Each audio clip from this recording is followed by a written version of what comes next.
So hi hello everyone, welcome to Quantsapp. माझं नाव प्रसन्न आहे आणि आजचा जो टॉपिक आहे खूप इंटरेस्टिंग टॉपिक आहे, कारण बऱ्याच काही युट्यूबवर तुम्ही कन्सेप्ट बघितले असेल, बऱ्याच काही व्हिडिओज बघितले असेल, राईट? सो तशीच एक थोडीफार कन्सेप्ट आपण घेऊन आलो आहे आणि इलेक्शन बेसवरती आपण कशा ट्रेड्स बनवू शकतो युजली, किंवा इव्हेंट बेसवरती पण तुम्ही ह्याला म्हणू शकता की इव्हेंट बेस जर मी एखादी ट्रेडिंग करतो आहे तर त्या बेसिसवर मला किती प्रॉफिट होईल आणि किंवा लॉस होईल, किंवा इव्हन दो मला स्ट्रॅटेजीज काय बनवायचे आहेत, राईट? सो त्याबद्दल आपण डिस्कस करणार आहोत. डेफिनेटली खूप जास्त मजा येईल तुम्हाला ह्या गोष्टीमध्ये कव्हर करताना, कारण बऱ्याच काही गोष्टी आपण आयव्ही बेस्ड समजणार आहोत. कारण इनफॅक्ट जर मी इव्हेंट बद्दल सांगायला गेलो तर इम्प्लाइड व्होलॅटिलिटी आहे जी खूप जास्त इम्पॅक्ट करते ओव्हरऑल गोष्टीवरती, राईट? सो आयव्ही बद्दल थोडं डीप डिस्कशन आपण करणार आहोत इकडे. सेकंड गोष्ट म्हणजे थोडंफार आपण लास्ट कव्हर बघायला गेलो तर लास्ट आपण स्ट्रॅटेजीज पार्ट पण कव्हर करणार आहोत की कोणत्या ज्या स्ट्रॅटेजीज आहेत त्या आपण डिप्लॉय करू शकतो इव्हेंट बेस्ड ट्रेडिंग मध्ये.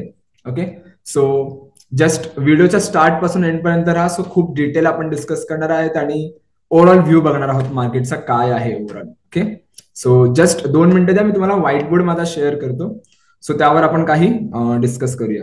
Okay, so now let see. आता जे आपण पहिला जो इम्पॅक्ट असतो ना, तो सर्वात जास्त जो इम्पॅक्ट असतो तो असतो इम्प्लाइड व्होलॅटिलिटीचा. ओके, सो इम्प्लाइड व्होलॅटिलिटी स्वतःमध्ये एक खूप जास्त रोल प्ले करते. सो इम्प्लाइड व्होलॅटिलिटी काय आहे ते आपण जाणून घ्या. सो लेट सी, मी इथे टाईप करतो implied volatility.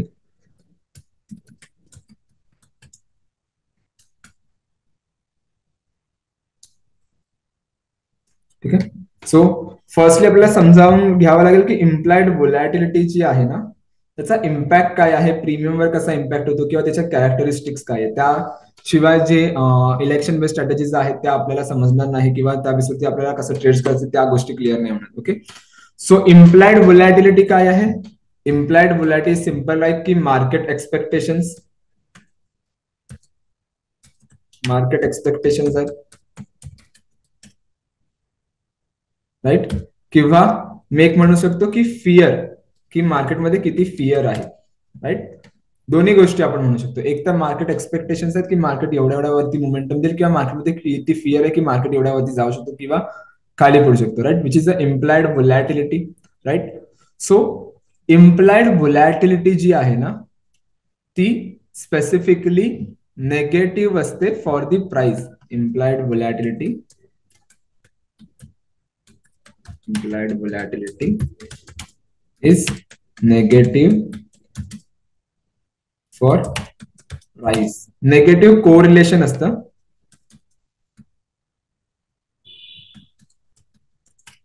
For price. Okay, price of कोणती? स्टॉक किंवा index.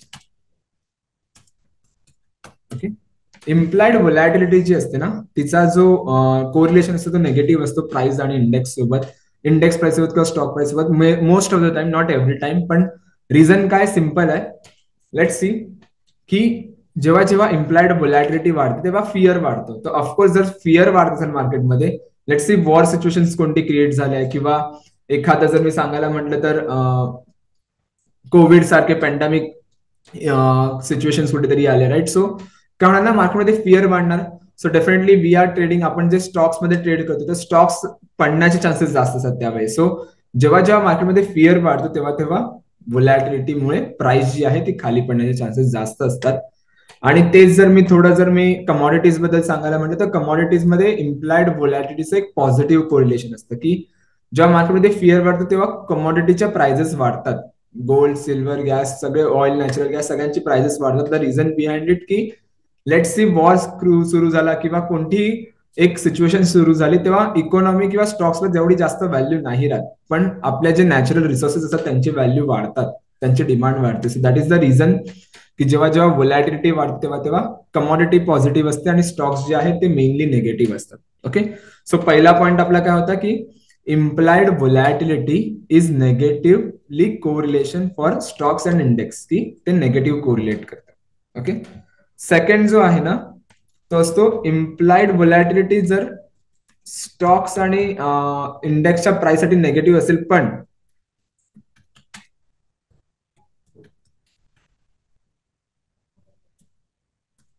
Is positive correlation with premium.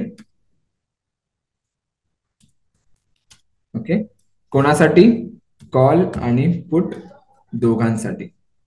Okay, so implied volatility जी आहे ती प्राइस सोबत नेगेटिव्ह आहे, पण इम्प्लाइड व्होलॅटिलिटी जी आहे ना ती प्रीमियम सोबत पॉझिटिव्हली कोरिलेट करते. म्हणजे काय की जेव्हा जेव्हा इम्प्लाइड व्होलॅटिलिटी वाढते तेव्हा तेव्हा प्रीमियम जे आहेत ते खूप जास्त वाढतात. ओके, सो कोणते प्रीमियम वाढणार? फक्त कॉलचे वाढणार का की फक्त पुटचे वाढणार की नाही? दोघांचे प्रीमियम वाढतात. कॉल आणि पुट दोघांचे जे प्रीमियम आहेत ना ते खूप वाढतात जेव्हा जेव्हा इम्प्लाइड व्होलॅटिलिटी वाढते. Okay, so logic is simple की लेट्स सी, जर मी लॉजिक सांगायचं म्हटलं तर का वाढतं कॉल आणि पुटचं प्रीमियम का वाढतं? बऱ्याच व्हिडिओज मध्ये आपण कव्हर केल्या आहेत, पण एक थोडी ही डिटेल व्हिडिओ आहे, सो याच्यात मी पुन्हा ट्राय करतो कव्हर करायचं. सो हे सगळं जे आहे ते बेस्ड आहे डिमांड आणि सप्लाय वरती. ओके, आपण 11-12ला इकॉनॉमिक्स मध्ये वाचलंच असेल की डिमांड आणि सप्लाय बद्दल. सो आपण ऑप्शन्स कोणाच्या पर्स्पेक्टिव्हने बघतो? रायटर्सच्या पर्स्पेक्टिव्हने बघतो. सो रायटर्स पर्स्पेक्टिव्हने जेव्हा मी ऑप्शन्स बघतो तेव्हा काय की रायटर्स जे आहेत ते आपल्या पोझिशन्स ते क्रिएट करून ठेवले असतात त्यांनी, राईट? सो लेट्स सी, जेव्हा आयव्ही वाढणार तेव्हा रायटर्सला भीती आहे की मार्केटमध्ये डिरेक्शन येऊ शकतो. सो सर्वात मोठा जो दुश्मन असतो किंवा जो सर्वात मोठा एनिमी असतो रायटर्सचा जो असतो डिरेक्शन, की जर एक मोठी डिरेक्शन आली इधर वो बुलिश किंवा बॅरिश आली तर एक लॉस मोठा होऊ शकतो, राईट? सो एक डिरेक्शनचा एक भीतीदायक वातावरण निर्माण झालं असतं, त्यामुळे ते काय करणार? आपल्या पोझिशन जे आहेत ते हेज करायला सुरुवात करतात, राईट? म्हणजे काय, let's see call option buy केलं तर वरचा ओटीएम कॉल ऑप्शन बाय करायला सुरुवात करतात. सो इम्प्लाइड व्होलॅटिलिटी वाढल्यामुळे फिअर आला मार्केटमध्ये. सो ज्यांनी ज्यांनी आपल्या पोझिशन सेल केल्या ते आपल्या पोझिशन हेज करायला सुरुवात करणार, कारण त्यांना जास्त लॉस होऊ नये. सो ऑप्शनची आहे ना जी डिमांड वाढते मार्केटमध्ये, त्या पर्टिक्युलर एक्सपायरीच्या ऑप्शनची डिमांड वाढते. सो ऑफकोर्स जे इकॉनॉमिक्स मध्ये आपण काय कव्हर केलेलं की कोणत्याही गोष्टीची जेव्हा डिमांड वाढते तेव्हा त्याची प्राइस वाढते.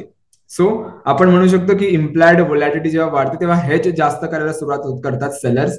सो तिकडे डिमांड जी ऑप्शनची वाढते त्यामुळे त्यांची प्रीमियम वाढायला सुरुवात होतात. ओके, सेकंड गोष्ट म्हणजे की जेव्हा व्होलॅटिलिटी कमी असते, व्होलॅटिलिटी जी आहे ती कमी असते, तेव्हा काय होणार की प्रीमियम जे आहेत ते स्वस्त असणार. रिझन बिहाइंड इट का? कारण सेलरला माहिती आहे की डिरेक्शनची जास्त भीती नाही आहे, सो ते आपल्या पोझिशन नॉर्मली सेल करून ठेवणार. सो सेलिंग जास्त होणार, त्यामुळे काय होणार की सप्लाय जो आहे तो जास्त होतो ऑप्शनचा, सेलिंग जास्त असल्यामुळे. सो जसं आपण म्हणलेलं सप्लाय जेव्हा जास्त असतो तेव्हा त्याची प्राइस जी आहे ती कमी होते, right? So that is the logic behind it. Most of the जणांना माहिती नसतं की डिमांड सप्लायमुळे कुठेतरी प्राइस अफेक्ट करते, पण that is the actually truth. Okay, हे ट्रुथ आहे की डिमांड आणि सप्लायमुळे ऑप्शनच्या प्राइसेस फ्लक्च्युएट होत असतात. ओके, सो सेकंड पॉईंट काय आपण बघितलं की implied volatility is positive correlation with the premium. Call आणि पुट दोघांसोबत पॉझिटिव्हली कोरिलेट करतात. ओके, नाव इम्प्लाइड व्होलॅटिलिटी आहे ना ती काही स्पेसिफिकली अशी मुवमेंट देते तुम्हाला. लेट्स सी, जर मी आयव्हीचा काही कॅरेक्टरिस्टिक्स बद्दल सांगायला गेलो तर आयव्ही जो आहे तो मीन रिव्हर्टिंग कॅरेक्टरिस्टिक्स मध्ये असतो. म्हणजे मार्केट कसं लाईक असं मूव्ह करतं ना, हायर हाय बनवत जाईल किंवा हळूहळू लोअर लो बनवत जाईल, राईट? पण व्होलॅटिलिटी जी आहे ना ती काही अशी मूव्ह करते. ओके, काही अशी. जर तुम्ही नीट ऑब्झर्व केलात तर ह्याची जी कॅरेक्टरिस्टिक आहे ती आहे mean reverting characteristic. Okay, so implied volatility जी आहे ती मीन रिव्हर्टिंग कॅरेक्टरिस्टिक्स मध्ये असते. म्हणजे ती असं नाही करत जाणार की हायर हाय क्रिएट करत झाले, मार्केट सारखं ट्रेंडिंग नसणार किंवा मार्केट सारखं खालच्या साईडला पडत नाही जाणार की लोअर लो क्रिएट करत चाललंय. त्याची जी कॅरेक्टरिस्टिक आहे ती मीन रिव्हर्टिंग आहे. म्हणजे जर एक टॉपला गेला तर पुन्हा मीन कडे येणार, जर बॉटम क्रिएट करत असेल जास्त तर पुन्हा मीन कडे येणार. ओके, सो पहिली काय झाली? मीन रिव्हर्टिंग कॅरेक्टरिस्टिक्स. ओके, सेकंड काय आहे? जर इम्प्लाइड व्होलॅटिलिटी तुम्ही बघितलं ना तर लोअर लेवलला ना जास्त वेळ टाइम स्पेंड करते. यू कॅन सी हियर, जास्त वेळ टाइम स्पेंड करते लोअर लेवलला, पण जशी ती हायर लेवलला जाते लाईक इथे, तेव्हा एक क्विक फॉल मिळतो. यू कॅन सी, जास्त वेळ तिकडे टाइम स्पेंड नाही करत व्होलॅटिलिटी. जेव्हा आपण हायर व्होलॅटिलिटी एन्व्हायरमेंट मध्ये असतो, इंडेक्स किंवा स्टॉक आणि त्याची व्होलॅटिलिटी, तेव्हा ते जास्त वेळ जे आहे ना ते सस्टेन नाही करत हायर व्होलॅटिलिटी एन्व्हायरमेंटला, एक क्विक फॉल देतो. ओके, सो सेकंड कॅरेक्टरिस्टिक काय ह्याची येणार की sticky nature on lower level. Okay, पहिली काय आपण बघितली मीन रिव्हर्टिंग आणि सेकंड काय स्टिकी नेचर. स्टिकी ते थोडे स्टिक केलंय मी, ह्याला आय जॉईन करतो, लगेच मी स्टिकी होईल तो. Okay, sticky nature on a lower level. Okay, की लोअर व्होलॅटिलिटीला जास्त वेळ मार्केट जो आहे तो व्होलॅटिलिटी ती सस्टेन करते आणि जशी ती एक टॉप बनवते तर एक क्विक फॉल आपण अँटिसिपेट करू शकतो मार्केटमध्ये की व्होलॅटिलिटी जास्त ड्रॉप होऊ शकते. ओके, सो या काही कॅरेक्टरिस्टिक्स आहेत व्होलॅटिलिटीच्या. सो जनरली जर मी मार्केटच्या करंट बिहेवियर बद्दल सांगायला म्हटलं की मार्केटचं करंट बिहेवियर काय आहे आणि जर मी त्या बेसवरती जर एखादी स्ट्रॅटेजीज बघायची म्हटली सो ते आपण बघूया की मार्केटची व्होलॅटिलिटी काय म्हणते आणि त्या बेसवरती प्रीमियम्स कसे अफेक्ट करतात. ओके, सो मी ते तुम्हाला कॉन्सेप्टची होम स्क्रीन शेअर करतो. जेव्हा तुम्ही कॉन्सेप्टची होम स्क्रीन ओपन करायचं तुम्हाला काही असा इंटरफेस इथे बघायला मिळेल. आपल्याला काय करायचंय, आपल्याला अनालाइज वर यायचं आणि आयव्ही चार्ट आधी बघायचं.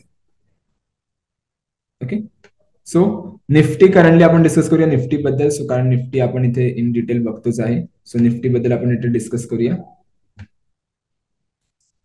So Nifty you can see here निफ्टीचा जो करंट आयव्ही आहे इथे बघा, max IV currently because of the, आता मी जेव्हा रेकॉर्ड करतोय ना तेव्हा सॅटर्डेला रेकॉर्ड करतोय, राईट. सो एक्झिट पोल्स येणं बाकी आहेत आणि स्पेसिफिकली तेव्हा जी व्होलॅटिलिटी आहे ती बघा एकदम मॅक्स आयव्ही वर जाऊन पोहोचली आहे, राईट. सो जे मी कॅरेक्टरिस्टिक्स तुम्हाला पहिला सांगितलं ना ते काय होतं बघा, इथे स्टिकी नेचर आहे. जसं जसं मार्केट एकदम वरती गेलाय त्याने क्विक फॉल दिलाय, पुन्हा मार्केट एकदम वरती गेला पुन्हा फॉल दिलाय. सो एक पीक बनवतो आणि पुन्हा मार्केटमध्ये एक फॉल बघायला मिळतो. त्याला जर आपण थोडं पाठी जरी बघू शकतो तर मी इथे लुकबॅक पिरियड चेंज केला तर आपल्याला पाठचा पण डेटा पॉईंट दिसेल. ओके, सो निफ्टीचा जर मी करंट आयव्ही बघितला you can C max ivy, current जो आयव्ही ना तो खूप पीकला जाऊन झाला. ओव्हरऑल आयव्ही जो आहे ना हिस्टॉरिकल आयव्हीचा जर मी बघितला त्यापासून करंट जो आयव्ही आहे तो खूप हायर व्होलॅटिलिटी एन्व्हायरमेंटला आहे. सो ऑफकोर्स जर मी बघायला गेलो तर यू कॅन सी आयव्हीआर अँड आयव्हीपी. इथे आयव्हीआर आयव्हीपी तुम्हाला काय सांगते की इम्प्लाइड व्होलॅटिलिटी रँक तुम्हाला सांगतं, इम्प्लाइड व्होलॅटिलिटी पर्सेंटाईल तुम्हाला सांगतं की करंट मार्केटचा व्होलॅटिलिटीचा जो रँक आहे तो कुठे आहे, तो 99-100 पर्यंत पोहोचला. म्हणजे सर्वात टॉपला जी व्होलॅटिलिटी आहे ती करंट व्होलॅटिलिटी आहे ओव्हरऑल इयर ऑन इयर बेसिसवरती मी बघायला तर एक वर्षाच्या बेसिसवरती बघायला गेलं तर, राईट. सो ह्याच्याने आपल्याला काय समजतं की जे मार्केटमध्ये प्रीमियम जे आहे, पहिला कन्सेप्ट काय आपण बघितलेली की जेव्हा जेव्हा व्होलॅटिलिटी आहे ती वाढते तेव्हा तेव्हा प्रीमियम्स वाढतात. सो आता व्होलॅटिलिटी इथे एकदम टॉपवर आहे, दॅट मीन्स व्हॉट की प्रीमियम जे आहेत ते खूप जास्त वाढले आहेत, right.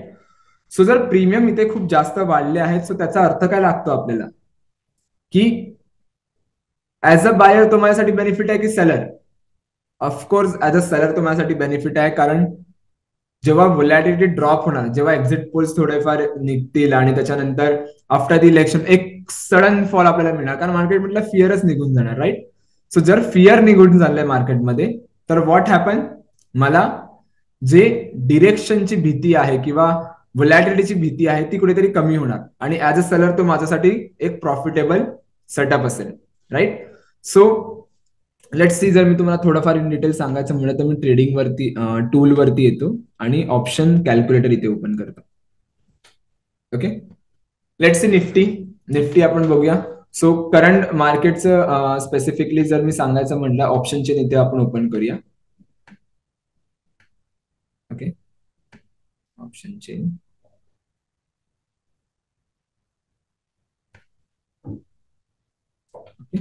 Now you can see निफ्टीची ऑप्शन चेन 6 जूनची एक्सपायरी आहे. आयव्ही बघताय तुम्ही इथे आयव्ही प्रत्येकाचा बघा, ओटीएम स्ट्राईक्सचा पण आयव्ही बघा ऑलमोस्ट 30 पर्यंत गेलाय. किती प्रमाणात गेलाय बघा आयव्ही. 24,000चा प्रीमियम पण बघा तुम्हाला किती मिळतोय, 62 रुपयाला मिळतोय, ज्याची कधी काही व्हॅल्यू पण नसायची. त्याचनंतर बघा इन द मनीचा पण प्रीमियम आणि इथे बघा इन द मनीचा तर ओव्हरऑल आयव्ही वाढणारच डेफिनेटली, पण जर ओटीएम स्ट्राईकचा बघितलं ना सेम एटीएम स्ट्राईकचा जो रिॲक्ट करतो ना सेम आयव्ही जो आहे ओटीएम स्ट्राईकचा रिॲक्ट करतोय. कारण जनरली जर मी बघायला गेलो तर रिझल्ट चांगला आहे, आता मार्केटमध्ये करंट असं सेंटिमेंट चालू आहे की खूप जास्त प्रमाणात मोठी रॅली येऊ शकते मार्केटमध्ये. त्यामुळे सेलर जे आहेत त्यांना माहिती आहे की एक मोठा डिरेक्शन येऊ शकतो, त्यामुळे ते कितीचा आयव्ही मागतात, 34चा आयव्हीने प्रीमियम घेतात. 185चा जो प्रीमियम चालेल 23,150चा, राईट. तो आयव्ही त्या स्ट्राईकला बघा कितीचा प्रीमियम मागतात आणि कितीचा आयव्ही मागतात, कारण त्यांना कुठेतरी मार्केटमध्ये फिअर आहे की ह्या मुवमेंटला एक मोमेंटम आली तर मी तो क्युअर करून ठेवतो, ऑलरेडी मी तो केटर करून ठेवतो तो रिस्क.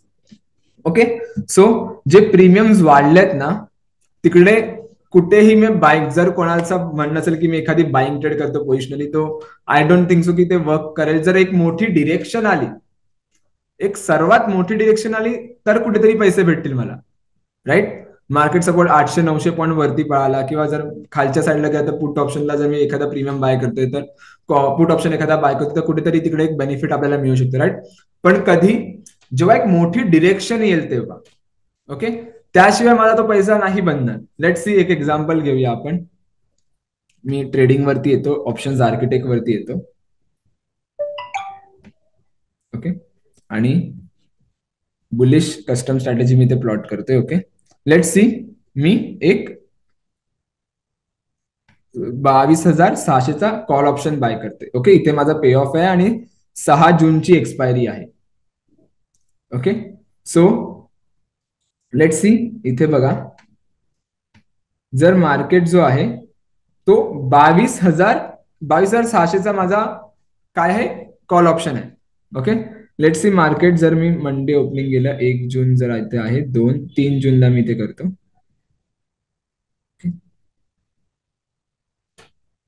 4 जून आहे, थोडं पाठी येऊया आणि 3 जून वरती बघूया. 2 दिवसानंतर की काय मोमेंटम येऊ शकते. एकच मिनिट. ओके, 3 जूनला सपोज मी 22,600चा कॉल ऑप्शन जर मी बाय करतो तर यू कॅन सी 22,800ला तरी गेला. बघा पीएनएल जो 3 जूनचा आहे ना तो काय दाखवते की 22,800ला जरी मार्केट गेला, 200 पॉईंट जरी मार्केट पाहिला तरी माझा जो प्रॉफिट आहे तो मला मिळणार नाही, लॉसच दाखवते 422चा. कारण प्रीमियम तेवढा मूव्ह देणारच नाही, कारण ओव्हरऑल जो प्रीमियम तो खूप जास्त प्रीमियम आहे मार्केटमध्ये, त्याच्यापेक्षा जास्त जास्त किती वाढणार. आता प्रीमियम पडण्याचे चान्सेस असतात कारण व्होलॅटिलिटी मध्ये कुठेतरी ट्रेड आहे. तर बघा ना 22,800ला जरी मी मार्केट बघतो आहे इथे, तर 200 पॉईंट वरची मी रॅली घेतो तरी मला प्रॉफिट नाही. पण तोच जर मी मार्केट गेला 23,000ला, 400 पॉईंट इथून मार्केट वरती पळाला, तर कुठेतरी मला 3,000चा प्रॉफिट दिसते, राईट. सो तेच मी म्हणत होतो, जेव्हा हायर व्होलॅटिलिटी एन्व्हायरमेंट असेल ना आणि मी एखादी बाईंग स्ट्रॅटेजी बनवतो आहे, बाईंग ट्रेड बनवतोय, तर मी एक्सपेक्ट करतोय की एक स्ट्रॉंग मोमेंटम येण्यासाठी की मार्केटमध्ये एक मोठी रॅली आली तर माझा पैसा बनणार, नाहीतर नाही बनणार, राईट. 500-600 मोमेंटम जर आली, 500-600 पॉईंटची जर मोमेंटम आली तर जास्तीत जास्त माझा एक जो आहे तो पैसे बनण्याचे चान्सेस आहे, त्याशिवाय नाही बनणार. सेम लॉजिक जर मी ते पुट ऑप्शन बघितला, एखाद्या बेरिश ट्रेड साठी बघितला, ओके, सेम डे साठी 3 जून साठी, सो यू कॅन सी जर मार्केट 22,350 म्हणजे लेट्स सी 22,425 म्हणजे इथून 200 पॉईंट जरी खाली आला मार्केट त्या दिवशी, तरीही माझा प्रॉफिट नाही आहे, लॉसच आहे, राईट. आणि जर मार्केट 200-300 पॉईंट किंवा त्याच्यापेक्षा जास्त 600-700 पॉईंट जर खाली पडला तर माझा कुठेतरी प्रॉफिट आहे, राईट. कारण तेव्हा कुठेतरी डिरेक्शन येऊ शकते आणि एक मोठी स्ट्रॉंग. सो जर तुम्ही ट्राय कराल की मी एखादा कॉल ऑप्शन बाय करून ठेवतो किंवा पुट ऑप्शन बाय करून ठेवतो आणि मार्केट पळण्याचे चान्सेस जास्त असतील, तर एक्सपेक्ट करा की मार्केट 500-600 पॉईंट पडत असेल तरच तुम्ही कॉल ऑप्शन बाय करा किंवा पुट ऑप्शन बाय करा, जर खालीच्या साईडला मुवमेंट असेल तर. जर तुम्ही 100-150 पॉईंटच्या मुवमेंटच्या एक्सपेक्ट करत आणि तिकडे कॉल ऑप्शन बाय असाल, तिकडे लॉसेस होण्याचे चान्सेस जास्त आहेत. ओके, आणि सेकंड थिंग, जर लेट सी इथे माझा आयव्ही ड्रॉप झाला तर डेफिनेटली आयव्ही ड्रॉप होणार थोड्या वेळासाठी. तो लेट सी 10% आयव्ही ड्रॉप झाला तर तो प्रीमियम अजून तुमचा खाणार आहे, तो लॉस तर अजून तुमचा होणार, कारण तुम्ही तो प्रीमियम बाय केलेला तोच बघा 22,500ला जरी मार्केट गेला तरी तुमचा लॉस आहे. मी पोर्ट ऑप्शन बाय करतोय, मार्केट 100 पण खाली चाललंय तरी माझा प्रॉफिट नाही, वरून माझा लॉस आहे, कारण आयव्ही तर ड्रॉप होणारच ना. तर आयव्ही ड्रॉप झालेला यू कॅन सी 2,000चा माझा लॉस मला दिसतोय, राईट. सो कुठेतरी जो आहे तो तुम्ही तिकडे लॉस बेअर करू शकता. प्रॉफिट होणार कधी होणार, जेव्हा तुम्ही एक स्ट्रॉंग डिरेक्शन मध्ये असाल, एक 600-700 पॉईंटची रॅली आली किंवा एक बुलिश रॅली आली तरी, right. So that is a thing. So ह्या बेसिसवरती आपल्याला काय करायचंय, ह्या बेसिसवरती आपल्याला बघायचंय की सेलिंगला किती मला बेनिफिट आहे. सो आपण काय करूया, लेट्स सी मी इथे टूल वरती येतो आणि ऑप्शन कॅल्क्युलेटर वरती येतो. ओके, जेव्हा मी ऑप्शन्स कॅल्क्युलेटर इथे ओपन करते ना, तर you can see let's see me Nifty इथे ओपन करते करंट मार्केट प्राइस ही आहे. एटीएम चालू आहे 22,600. तो लेट्स सी आपण निफ्टीचा जो आहे ना तो ऑप्शन चेन बघूया इकडे. ओके, 22,600चा आयव्ही किती आहे? 36चा आयव्ही आहे स्पेसिफिकली. सो लेट्स सी मी ते 36चा आयव्ही करतो. ओके, आणि कॅल्क्युलेट करतो. सो प्रीमियम जो आला पाहिजे विच इज थोडाफार त्याच्या आसपासच येणार, कारण मी प्रॉपर डॉट वाईज नाही टाकलं आहे. सो 420चा प्रीमियम 430चा इथे मी डॉट ऍड केला असता तर मला एक थोडाफार अजून प्रीमियम मध्ये मोमेंटम दिसलं असतं, पण मी इथे प्रीमियम ऍड डॉट नाही करत. एक ऍक्च्युअली कन्सेप्ट तुम्हाला सांगते की लेट्स सी 36चा आयव्ही चालू आहे. ओके, नाव कॉलची प्राइस किती आहे इकडे? 383. आणि पुटची प्राइस किती आहे? 376 रुपये. राईट. ह्याच्याने आपल्याला काय समजतंय की कॉल आणि पुट जर मी बघायला गेलो तर खूप महागडे दिसतात, कारण 36चा आयव्ही आहे डेफिनेटली. आता बघा इथे मी दोन गोष्टी चेंज करते. दोन गोष्टी नाही, मी एक गोष्ट चेंज करणार आणि इम्पॅक्ट बघा त्याचा काय होणार. सपोज जो प्रीमियम आहे तो 36 वरून 10% खाली पडला, 26 झाला. यू कॅन सी 383चा जो कॉल ऑप्शनचा प्रीमियम होता तो ऑलमोस्ट झाला आहे 278चा. राईट. आणि 373चा जो कॉल ऑप्शनचा प्रीमियम होता तो ऑलमोस्ट फॉल झाला आहे ऑलमोस्ट 270ला. राईट. सो काय समजलं की फक्त 10% व्होलॅटिलिटी ड्रॉप झाल्यामुळे जो प्रीमियम आहे तो ऑलमोस्ट 100 पॉईंट खाली पडलाय. सो विचार करा ऍज अ सेलर किती बेनिफिट आहे तो. आणि आपण कोणता कन्सेप्ट बघतोय की जेव्हा जेव्हा व्होलॅटिलिटी पीकवर असते तेव्हा तेव्हा एक क्विक फॉल येतो मार्केटमध्ये. आणि आता पण मला तेच दिसतं की व्होलॅटिलिटी जी आहे ती पीकवर आहे. सो आफ्टर द इलेक्शन किंवा एक्झिट पोलच्या आसपास पण तुम्हाला बघा एक फॉल थोडाफार बघायला मिळेल. राईट. इलेक्शन नंतर एक क्विक फॉल आपल्याला बघायला मिळेलच. राईट. पण जर इथे मी बघायला तो एक्झिट पोल नंतर पण तुम्हाला कुठेतरी एक बेनिफिट आहे जो बघायला मिळेल एक आयव्ही फॉल मध्ये. सो ते कुठेतरी आपण इथे बनवू शकतो. सेम लॉजिक, सपोज जर व्होलॅटिलिटी आहे ती 36ची डायरेक्ट झाली 10ची, मोठा आयव्ही फॉल मिळाला. यू कॅन सी डायरेक्ट 200 रुपये प्रीमियम ड्रॉप, डिरेक्ट 200 रुपये प्रीमियम ड्रॉप. सो त्याच्यामुळे आपल्याला काय समजतं की ऍज अ सेलर कुठेतरी बेनिफिट आहे जर मी आयव्ही बेसमध्ये ट्रेड करतो. इथे मी डिरेक्शन नाही घेत. डिरेक्शनला पण आपल्याला कसं केटर करायचं ते पण आहे. दोन गोष्टी आहेत तिकडे, एक तर डिरेक्शन येऊ शकते किंवा नाही येऊ शकत, आणि डायरेक्ट आयव्ही ड्रॉप होऊ शकतो. राईट. सो इथे जे मी आहे ना इथे मी स्पेसिफिकली ट्राय करणार टू सेल द स्ट्रॅडल. मी इथे स्ट्रॅडल सेल करणार. ओके. सो स्ट्रॅडल जेव्हा तुम्ही सेल करताय तेव्हा काय होणार की तुम्ही प्रीमियम घेताय मार्केटमधून. ओके. सो जेव्हा जेव्हा आयव्ही ड्रॉप होणार, जसं मी इथे दाखवलं एटीएम स्ट्रॅडल मध्ये आपण एटीएम प्राइसेस बघतोय ना, 10% जरी उलाटी पडली तरी तुमचा जो प्रीमियम आहे तो जास्त पडतोय. राईट. सो तो कुठेतरी तुम्हाला बेनिफिट सांगतोय. सो ट्रेडिंग वरती येणार मी, ऑप्शन्स आर्किटेक्ट वरती येणार आणि इथे इधर वेज मध्ये येऊन यू कॅन सी स्ट्रॅडल मी इथे सिलेक्ट करतोय. Okay.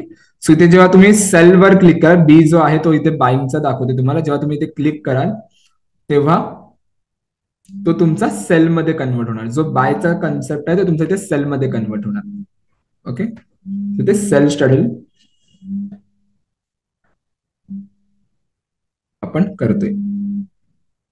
Okay. Now you can C premium range बघा किती मिळाले. किती प्रीमियम तुम्ही एका जो कॉल ऑप्शनचा जो प्रीमियम आहे तो किती तुम्ही कलेक्ट करताय 430चा, आणि पुट ऑप्शनचा जो प्रीमियम आहे तो तुम्ही कलेक्ट करताय 420चा. राईट. सो जी प्रीमियम आपण घेतले त्याच्यामध्ये रेंज बघा किती मोठी बनली आहे. 800 पॉईंटची जी ऑलमोस्ट रेंज बनली आहे माझी. Right. Which is a very good amount of range. जर ऍज अ सेलर मी बघायला गेलो खूप मोठी प्रीमियमची रेंज बनली आहे. राईट. जर मी इथे बघितलं तर बघा मार्केट जर ह्याच लेवलला असेल, लेट्स सी मी इथे 3 जॅनचं बघूया. ओके. सपोज जर मार्केट त्याच लेवलला राहिला, सपोज मार्केट जास्त पडला नाही किंवा मार्केट ह्या लेवलला राहिला तरी तुम्हाला प्रॉफिट बघा किती आहे, 5,491चा प्रॉफिट आहे एक एक लॉटचं मी बोलते. जर मार्केट त्याच लेवलला जरी राहिलं ना 22,600च्या आसपास 500च्या आसपास तरी बघा प्रॉफिट किती आहे, म्हणजे समवेअर अराउंड 6,231च्या आसपास. राईट. तोच सपोज जर आयव्ही ड्रॉप झाला -10%. ओके. आयव्ही ड्रॉप झाला, प्रीमियम ड्रॉप होणार, तर इकडे तर अजून बेनिफिट तुम्हाला मिळते. यू कॅन सी 5,000चा प्रॉफिट होता तो 7,000चा कन्वर्ट मध्ये झालाय. सो शॉर्ट स्ट्रॅडल जेव्हा तुम्ही बनवणार ना तेव्हा खूप मोठी प्रीमियमची तुमची रेंज बनते, एक ब्रॉडर रेंज बनते. You can C. आणि तिकडे जो आहे तो बेनिफिट तुम्हाला मिळणार आहे आयव्हीचा, इम्प्लाइड व्होलॅटिलिटीचा कुठेतरी तुम्हाला तिकडे बेनिफिट मिळणार आहे. राईट. त्यानंतर जर तुम्ही इथे बघू शकता की लेट्स सी बऱ्याच लोकांना इथे डिरेक्शनची भीती वाटेल की सर जर चुकीने डिरेक्शन आली तर मी काय करू, किंवा एक अनडिफाईन्ड लॉस आहे ऍज अ सेलर जर मी बघायला गेलो तर. राईट.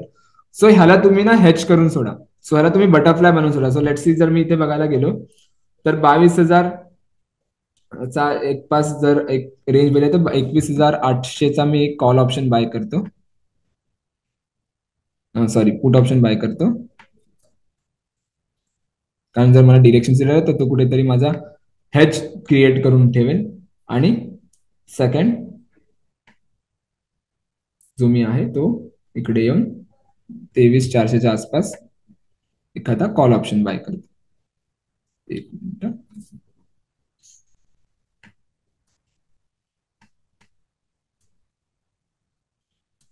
23,400 call option.